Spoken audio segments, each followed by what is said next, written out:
And we are back. Black and a Half, episode number 213. Episode number 213. Today is a 7 questions edition. I had the pleasure of interviewing the writer, director of a new film, Sweethurt. His name is Tom Danger. Danger is his last name, not his middle name. So that's how the saying goes. This was a great, fun interview via Zoom. He's in Australia, so he got up early just to interview with me, which is great. Sweethurt is a really it's a funny movie. Let me read the description to you.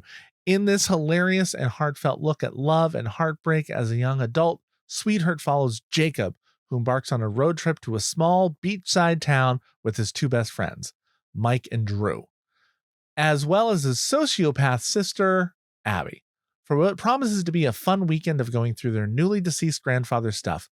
But upon arrival, Jacob's true motivations are revealed: his ex-girlfriend, Olivia, who lives in the town, and Jacob wants one last shot at probably disappointing her again. Meanwhile, Sky has just had her heart broken, and the only one who can pick up the pieces is her best friend, Carly. Together, they go on a voyage through the night as Sky struggles with her burgeoning sexuality, having to deal with perverts, pirates, and worst of all, her parents. There is also a baby goat, of course. And I'd say it in the interview, and it's true. The goat's what got me. I see a lot of indie films come through my way, and I don't watch them because there's so many. There's like 1,800 films a year that come out, right? But this one had a goat in the trailer, and I was like, I'm gonna watch this. I'm gonna watch this movie, and so I did. And then I was like, I want to interview the director or a talent from the show. And so I got the director. Yeah. So I wrote it, directed. So we talked a little bit about the movie in the beginning of this, and then we move on to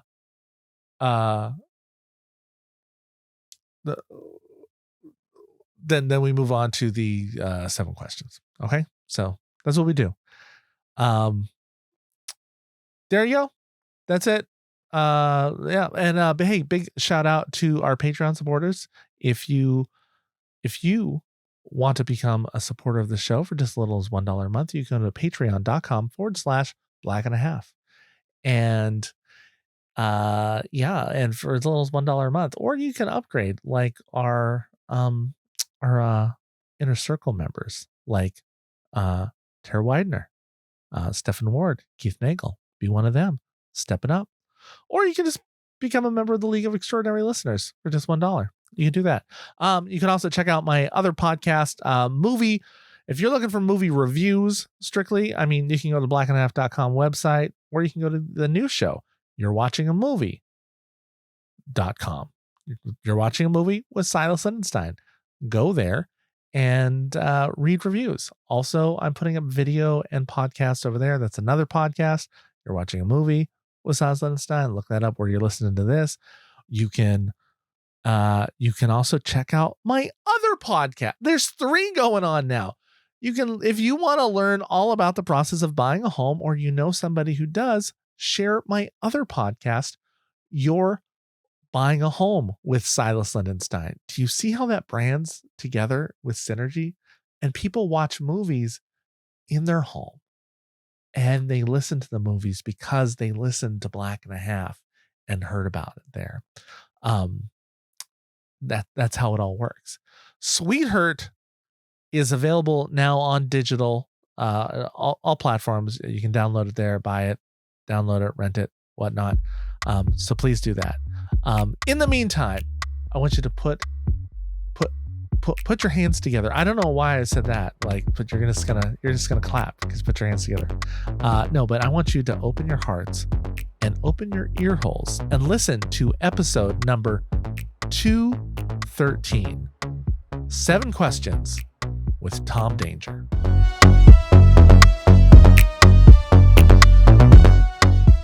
Can I tell you, Tom, Yeah. that you had me at the GOAT. The second I get a lot of indie films coming through, and asking like, hey, you want to watch interviews? And I start reading this, and it said a GOAT, and I said, well, I'm just okay. I need an interview. I need the link. I got last year. I did my first acting scene with a GOAT on camera, so I now have an endearment toward goats, and I want to judge out. And you had a very fine GOAT actor, let me say. I'll tell you what, man, Ralphie the GOAT was probably better than most of the real actors I had on set. He was so well behaved, did everything we needed him to do. I should have just cast the movie full of goats. Just how was he with goat story with craft services? Was he did he just honestly he didn't even eat our food. He just kind of did his own thing. It's exactly what you want out of an actor. It's a money he brought his own lunch. Yeah. My gosh. Yeah, a very enjoyable film there. I just the opening scene. I shouldn't be so judgy, but the first, first 30 seconds, minute are very important to capture. Sure. No, you're right. And I was like, this is my humor. I like this. I'm like, okay, let's go. I like this.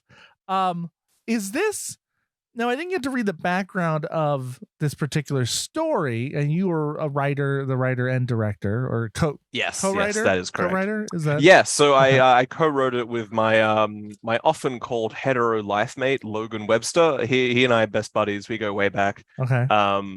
And we decided a year or two before we started filming that we wanted to write a film together, because I'd made a film before, he'd made a film before. Okay. My movie was much better, so he obviously needed a bit of help. Yeah. Okay. So we decided to collaborate and make a comedy because we're so fantastically funny. Yeah. And Sweethurt was the result.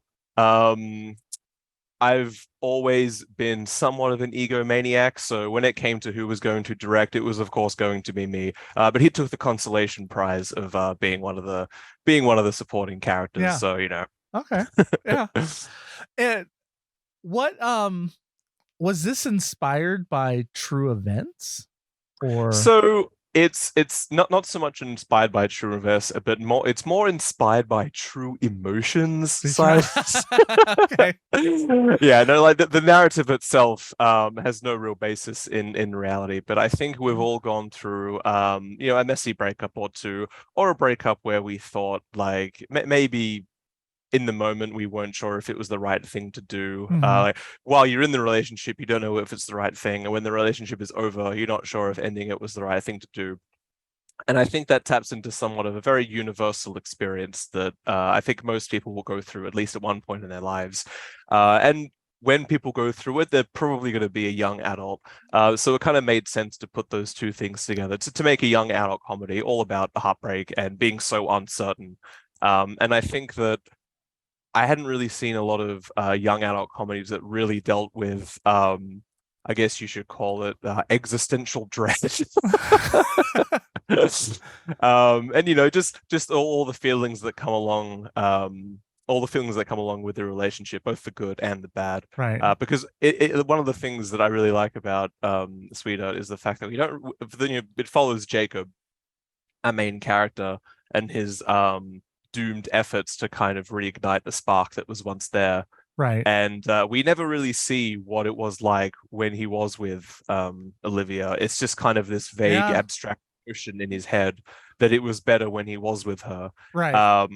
But it's not really necessary that we see that. All we see is the fact that he's really cut up about it, and he will throw any friend he has under the bus to try and regain what he once had. Yeah. Now, I'm curious, when you write a film like this, will there be are you taking any snippets? I know the story's not true, but is there oh, you know what? I remember this little dialogue I had with somebody, and do you insert parts of would you say in different films you do that you are slowly telling little stories from your life? Or That I do think that's certainly true to an extent. If you're a writer, I think you're always in kind of note-taking mode, even if you don't have a pen, even if you don't have a notepad. Whenever you have interactions with people in the real world, whenever I leave my dungeon and I venture out into where yeah, the sun shines, I do kind of make an effort to, if someone says something, or if I have a conversation, or if I see something that I think is really funny or unique or interesting, I do kind of make a mental note, and I will write it down if I do have my phone on me, or if I do have a pen and paper. And there are some instances in the film of little nuggets of actual conversations I know that I've had. And I know there are parts of Logan's life that have like bled into there as well. mhm, The one thing that comes to mind, just in general, is with Sky and Carly. There's a scene when they're just kind of they're talking, they're getting ready to go out, and Sky's kind of questioning Carly's I guess you'll call it like sexuality, like mhm, how she's certain about who she is and what she is. And Carly just kind of mentions that she thinks she's about 68% gay. yeah, That is something I heard from a friend of mine when we were having a conversation just like that. And so I like to think that the film was quite sincere, yeah, even though the humor is very, it can be quite absurd and the things that happen are really weird. I do think there's nuggets of sincerity sprinkled throughout the film that kind of ground it in what people actually do and what they do say. yeah. How do you feel, particularly in this day and age, when you're writing scenes between women? Mhm. What do you have other women read it to see if it sounds, or like how do you write for women? Hilariously, I just think of that scene in Seinfeld where George and Jerry are trying to write a sitcom and they both realize they don't know how to write for women. Yeah. But Logan and I never really ran into that issue because we've both been writing for like quite a long time. Mm-hmm. I've never, again, because I am such an egomaniac, I've never thought I've had much of a problem doing Okay. that. But that being said, when we did specifically Sky and Carly, they are kind of the heart of the film. Like Yeah. there's Jacob's story, which is half the movie, and then the Sky and Carly who's half the story. So we were writing for these two female characters for like a quite a significant portion of the movie. And what Logan and I often say to each other is that Sky, while we were writing it, Sky and Carly are kind of like female alter egos of ourselves. Okay. You, Not in the sense of like how their relationship kind of how they relate to each other, but in the sense that like when you write any character, really, it doesn't matter if it's a male or a female. I think it's less important to focus on like, oh my God, is this like a genuine female or a genuine male? It's more like, is this a genuine person? yeah. Because Okay. Yeah. people come in all shapes and sizes. And if you write something that's like hyper fixated on a particular aspect of that person's personality, sometimes that comes across as insincere and Mm-hmm. disingenuous. There have been some instances where I've been watching like a movie or a TV show and characters come across somewhat one-sided, and Yeah. that can happen when they focus too much on like, oh, they're trying to write this character to fulfill a particular thing. Like they're really trying to make this like a very female character. They're really pointing out that they're female. Or Yeah. even the opposite direction, they're really pointing out that they're male and they have to act a certain way. Man, people are way more complicated than that. But I Yeah. did do what you just said. I did like show the script to like many female friends just to kind of get their input. And we did change a couple of things based on what they said, just to again make it a little more sincere, because I really didn't want people to watch the film and come away from it thinking like, oh, it's so obvious that a man wrote it. I mean, of course, some people are going to come away from it feeling that anyway. Yeah. But I've had a lot of people tell me, maybe they were just patronizing me, but I have had a lot of girls tell me that they did identify, particularly with Sky and Carly, and found their interactions to be, genuine Mm-hmm. and sweet. And that's really all I can hope for. I did no, I understand. When I was in college, I directed a play that was very female centric, and I had one of our, I mean, God, I'm so old that at the time it was like one of the more feminist professors was like questioning me like, are you really going to get the relationship between two women? And I think about that now and I'm like, that conversation wouldn't even happen now because we'd be arguing about gender and like how or what were we going to put someone in a box? Because I'd get told women don't act like that. And I'm like, well, some women act like that too. We all act like that. I mean, a lot of people act like a lot of things. I have often been accused of being I grew up being told emotionally that you're acting like a woman. So I'm like, yeah, I get that. I've gotten that a lot. Yeah. I've often told I've often been told I don't necessarily emulate a lot of masculine traits. Yeah. I'm literally I'm surrounded by like Pokemon toy. I'm wearing a Pokemon shirt right now. Like clearly I don't act like a grown up a lot of the time, let alone a man. Right. I'm a boy at the very most. I look forward. I don't know if we're almost there, but now that we're breaking down that women don't have to like certain things or be like certain ways, that we stop defining what an adult should do. Like, yeah, no, that is true. Like, yeah, like, no, you're not an adult until you've completely given up your dreams and fantasy and are just walking that plank to death. Like that's when you're an adult. And you can't do. You're not an adult until you genuinely just hate your life and everything about it. I don't have time to do. I don't have time. I get how many parent friends tell me they don't have time to do things that bring them pleasure in life. They're like, oh, I can't do that. Oh, I don't have time. No, I gotta go to my accounting job. I am now at the age where I have friends from high school who have, they've started having kids, which is like, fantastic for them. I'm not ready for that quite yet. But I see that, and I do really enjoy seeing when they do take the time to do their own thing and kind of I see the person that they always were as opposed to the person they became after they became a parent. I like it when people retain who they are and what they enjoy, and they don't just kind of give up everything they once loved just because they feel like they have to. I've always told people, because I've tended to live my life, I don't know, little play. I've never given up things that I love doing, despite being a parent and married and thing.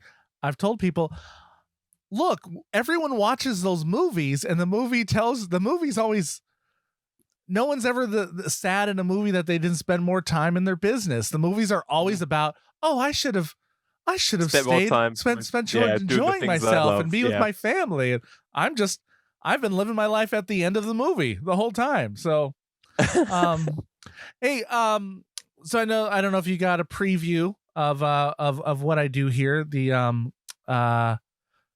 everyone that comes on, we ask the Black and a Half world famous 7 questions, being retitled Silas Lindenstein's world famous 7 questions.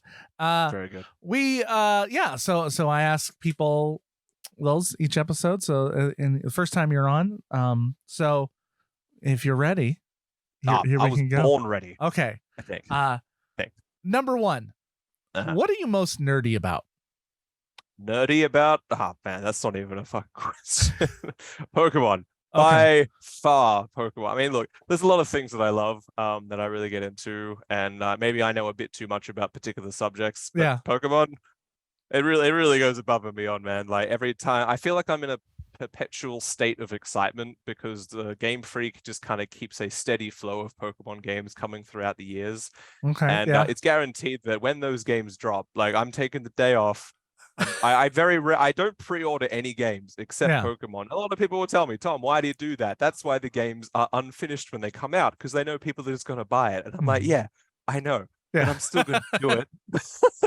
I've loved it since I was a kid.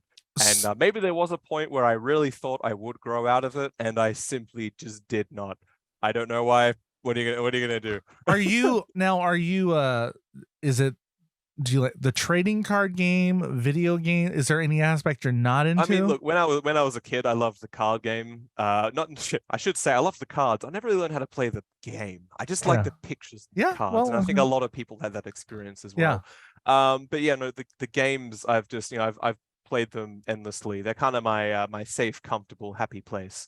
And even just last night, I was about to hang out with my friends. We're going to play virtual mini golf, but I was waiting for my Quest to charge, and so I jump on my Switch for a bit. I start shiny hunting a bit. I found 3 shiny Sneasel, bro. It's so fun. Like I'm trying to make a whole shiny team. I'm gonna have a shiny Decidueye, Weavile. I'm gonna have a Camerupt. I'm gonna have a Lycanroc. Are you doing Pokemon Go? Be great. Do you do Pokemon Go? I never got into Pokemon Go because my phone at the time was like broken and I didn't feel like getting another one. So that wave kind of passed me by, but I did love the fact that for a brief shining moment, the world seemed to unite under a common love of Pokemon, because hey man, I've been under that umbrella for like my whole life. I will say, when it first came out, I didn't have money to spend on extra things, and it came out and I was like, I don't know what to do on here. Okay, I'm out of balls. I don't know what do I do? And I kind of stopped after like a month. And a year, like 2 years ago, a year and a half ago, found out my neighbor was obsessed with Pokemon Go. And so I opened it back up and I started playing again. And now it's a daily activity for me. Just like anything else, I play Pokemon Go. I try to stay up on the quests. I'm catching, always looking. My kids, I'm teaching them how to throw the balls on the. There's still an active community of this Pokemon Go. Maybe they're not all talking about it, but it was so big when it came out. Like there was no way it was ever. I mean, look, of course, it was going to drop off in popularity from those like initial massive numbers, but it retained like a very strong core player base. Seattle Center, honestly, full of Pokemon Go events. I go there and it's full. I'm like, what the hell is this? Hilariously, I was just I was in Japan this year. And I went to Mount Koyasan, which is like near Kyoto. It's near Osaka, and there's a very important Buddhist temple there. It's like a UNESCO heritage site, and we're doing my dad and my brother and I were doing this tour through this cemetery at night, and it's like a massive sprawling cemetery filled with like samurai and Buddhist monks and stuff like that, and there's a main temple that's kind of off limits, and they actually had to put up a sign that said no Pokemon Go players, because people were trying like to get in and around the temple. They actually had to write to Nintendo and request that they take out the Pokemon that they had placed there, because they tend to place Pokemon in like areas of interest so people walk around. But these monks were like, for the love of God, Nintendo, take the Pokemon away. There's too many people here trying to catch Pokemon. Yeah, they have removed them here in the US from schools. They're like, they have a border around schools that they don't let them come in. It makes sense. However, they have not stopped them from the cemeteries. Okay, when the cemeteries that have ghosts spawning in them, really, I mean, look, that's pretty funny. Like, I like that. I don't know. It's a little creepy. I don't know if I want that one. Okay. Number 2. What's something that you love to eat? Well, as I like to tell anyone who listens to me for more than a couple of minutes, I'm actually a vegan, Silas. Oh, really? Oh. And I could, I talk about you made it 19 minutes without telling. I know, man. Like my vein was sure like popping. Are you sure you're vegan? I couldn't last much longer, man. I was just, I know the food question's coming. I just have to wait it out before I can say it. No, I've been a vegetarian for I became a vegetarian when I was 8, much to the annoyance of my parents. Yeah, I imagine. Like, what are you doing, man? Why are you doing this? Yeah. I'm just like, I'm just so much morally superior than you. No, as a young kid, I just kind of had this moment where I was just like, hey man, I wouldn't like it if a cow came into my house and ate me. Yeah. So why would I eat a cow? Yeah. I mean, look, that's a kind of a kid reason to be a vegetarian. Yeah. But it does it holds up. Yeah. Once you extrapolate what that really means. Yeah. And then a year or two ago, I went vegan, and I kind of wish I had done it sooner. I always just kind of figured that I didn't want to do it because, like, oh man, I like milk too much. Oh man, I love eggs too much. Yeah. But then I learned about there was this incident in the UK. There was the soccer player who there was this video emerged of him at a birthday party, or like a party in his house or something. This video emerged of him kicking this house cat, and of course, like the outcry was like massive. Like, oh, this guy is kicking a cat. He's an animal hater. All these people are telling him he should go to hell for kicking this cat. Next time he walks out on the soccer pitch, everyone's like, boo, boo. And at the same time, the crowd is like munching down on hot dogs. Yeah. And I just kind of had this moment where I really kind of examined what I thought was right and what I thought was moral. And I was just like, I really can't justify continuing to drink milk, continuing to, eat eggs, because one time I did that story, I kind of fell down this rabbit hole of like how animals are treated. And I always just kind of had this blind spot about the dairy industry. I just kind of folded my arms and was just like, hey, man, I mean, the animals aren't getting killed. Like, what's the problem? But that's a really shallow and naive way to think about it. And I kind of wish I had this realization earlier that, hey, man, the dairy industry is just as bad because they exploit these animals for a long time until they have no use, and then they're killed. So it's really no different. Once I had that realization, when you're continuing to support that industry, you're essentially paying someone to torture and kill animals on your behalf because you're the driving force of the marketplace. So yeah, I just decided to give it up, and it was way easier than I thought it would be because like there's a vegan substitute for pretty much any food that you want.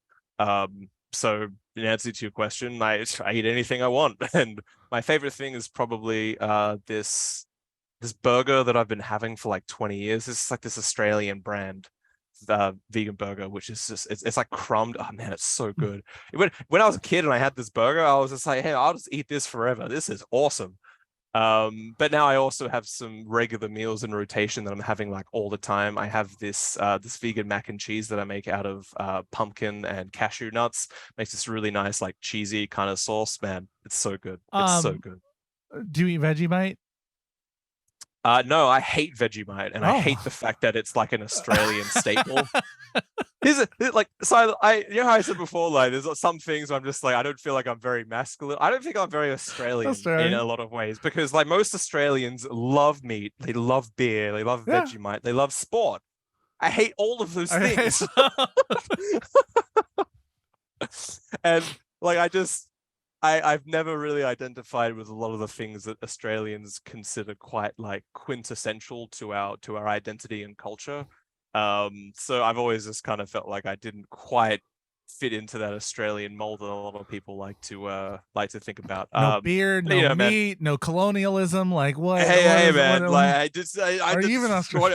hey, man! Call me un-Australian, but I just don't like displacing native people. What do you want from me? Okay. All right. What's something that you love to drink? I mean, look, every morning I start myself off with a coffee.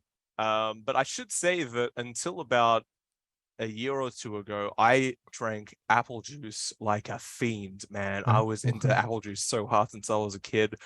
And then one day I was just like, I feel like I'm drinking too much apple. I really feel like this is like my dad keeps telling me excessive number of apples. I know. I'm like, what are you talking about, Dad? It's like juice. It's healthy. He's like, yeah, but like there's a lot of sugar in there as well. And I was like, you're crazy. And then I was like, I wonder if I could kind of just ease off on the apple juice.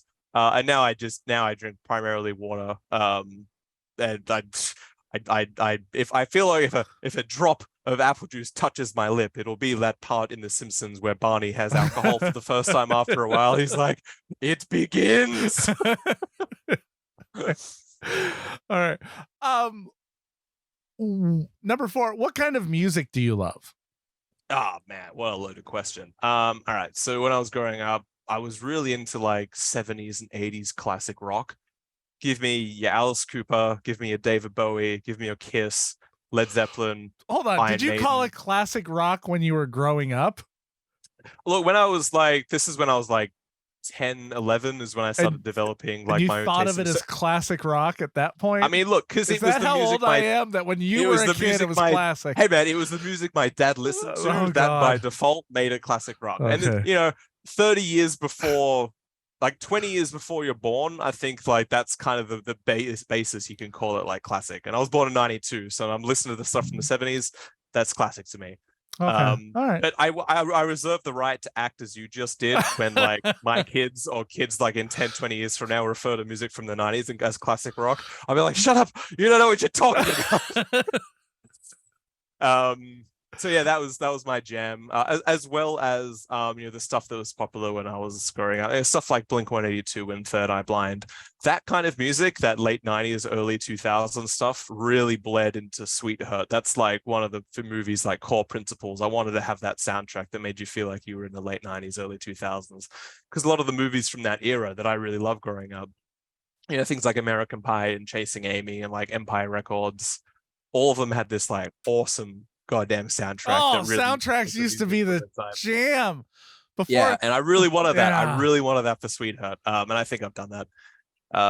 So I- yeah, like my musical varies quite my musical tastes are quite varied. But in my heart of hearts, I'm that 70s rocker, and okay. I always shall be. I I used to only buy like soundtrack albums because that was the only time I could get a mix.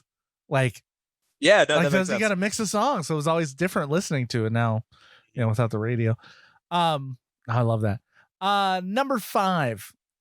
What do you love to create?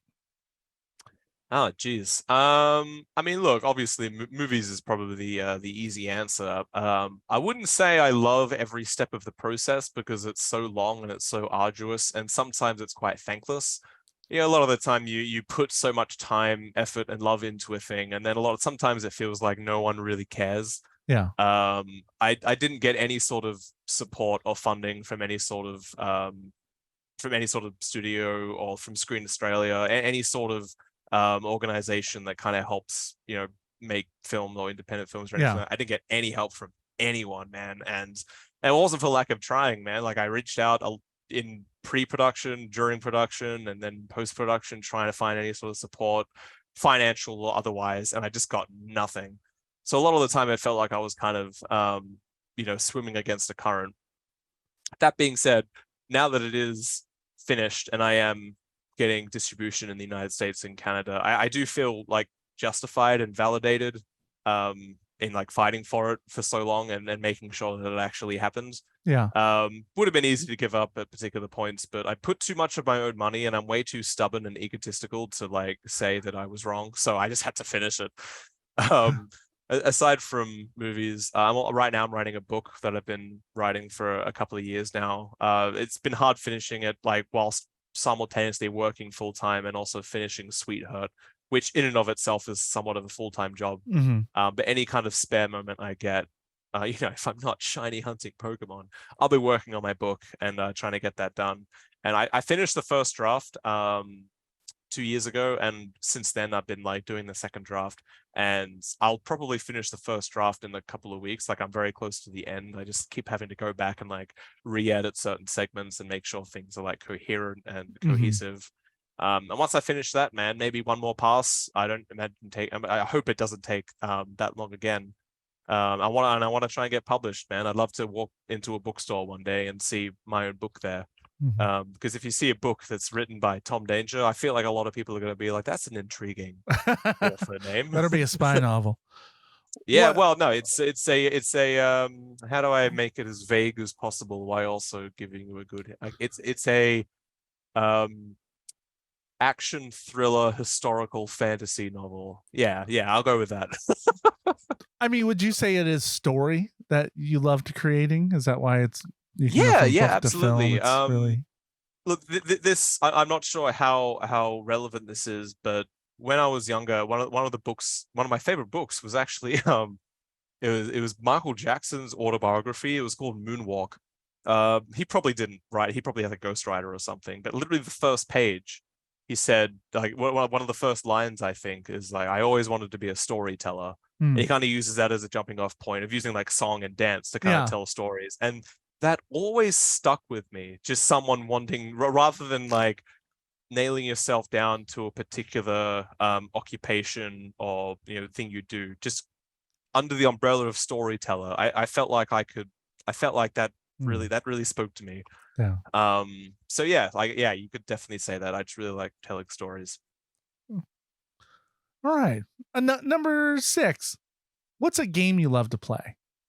I already answered that. Yeah, I took a guess. I'll pivot slightly. Aside from Pokemon, I do have a long and storied history with video games. When I was growing up, I loved playing Halo with my brother and my buddies. Blood Gulch on the original Halo game. Man, that level is multiplayer. You get some warthogs, you crash into each other. Hey, man, that's a good time right there. That's great. I will say, like, in terms of like modern gaming, I'm always like one generation behind. I never really buy stuff new. I usually wait until the console is a couple of years old or until a game is a couple of years old before I get it, because I hate how games work right now, where you buy it and then like a year later, it's like the game releases again, but it's the complete edition with all the DLC that we didn't give you the first time because we wanted to extract more money from you. Right. And you might be saying, Tom, doesn't Pokemon do that? And I'm like, yes. Well, and it's my only blind spot, man. Give me a break. I got to play that day one. Yeah. So yeah, in terms of like modern gaming, I'm usually like a couple of years behind. But I had some really positive experiences recently with like Ghost of Tsushima. I really love that game because I'm like well into Japanese history and samurai. When I was in my teens, I really loved Red Dead Redemption, like the first one. I honestly think Red Dead Redemption is probably my favorite kind of modern game, like post 2000s. Mm-hmm. I think the writing in that game is just phenomenal, and like it's not just it's a game. It's one of the best stories I feel I've experienced in any medium. What system do you have? Red Dead Redemption. But what system? But what system? Like what? Oh, I played it on Xbox 360. Okay. Back in the day, and that was. I've played that game multiple times, and each time I'm like, okay, this time when I play it, I'm gonna be like a bad guy. I'm gonna be an outlaw. I'm gonna take no crap. I'm gonna shoot people on sight. And then I get into the game. I'm just like, oh man, I just can't make him do it. That's funny. The first time I really got excited about writing of a game was actually just a few years ago.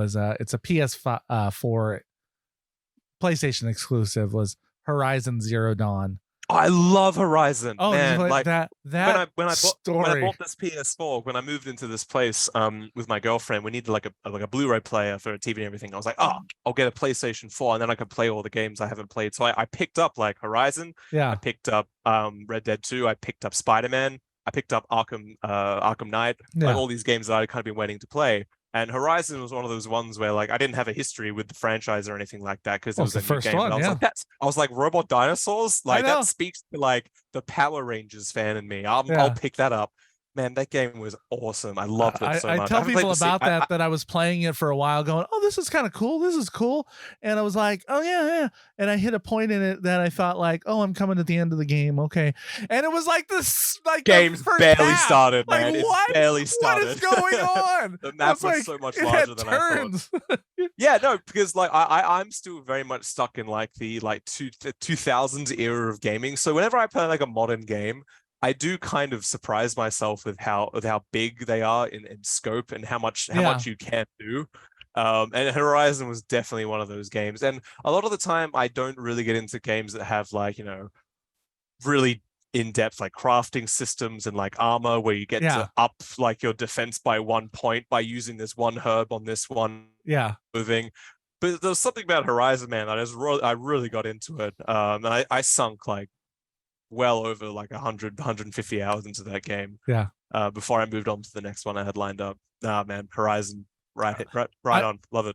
Where I worry about the youth today is like my kids don't really get that interested in video games, and I don't know. Sometimes I feel like they're too complex for them. Like they don't have starter games. They don't have starter games now. That's why you got to get into Pokemon, man. It's simple, like fire, water, grass. It's like scissors, paper, rock, and then it gets a little more complicated. But get them into Pokemon. Okay, last question. Number 7. In 100 years, when someone reads your biography, what do you want to be remembered for? Being extremely handsome. No. Photography, what I want to be remembered for. I would like at the end of my life to have a relatively illustrious, like a relatively illustrious amount of work left behind me, because my first movie was a horror flick called Lead Me Astray that I made while I was in university, and that was a horror movie, and I've made a romantic comedy. I would love to make like a musical. I would love to make like a sci-fi movie. I'd love to write more books. In my teenage years, I was also quite well into playing guitar. I would love to like make an album at one point. I would love to have behind me like a book, a movie, an album, maybe a game. Like I would like to leave a lot behind me. So it's not so much me being remembered, but just stuff that I make. I would like to find a life, and have really people really enjoy them. And I'm trying my best, to make that happen. I think I am, yeah. Okay. Well, excellent. Thank you so much for joining me. Thanks for having me. I appreciate it. So Tom Danger, director, has been on this episode of Black and a Half, and You're Buying a Home, or You're Watching a Movie with Silas Lindenstein. So Sweethurt opens up, or it's available on digital on April 18th.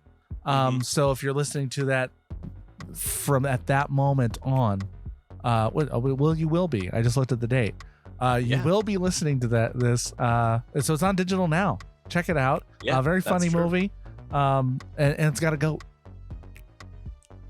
I mean, I think that's a selling point, really. I think I said it has a goat, and I think people should download it. Yeah.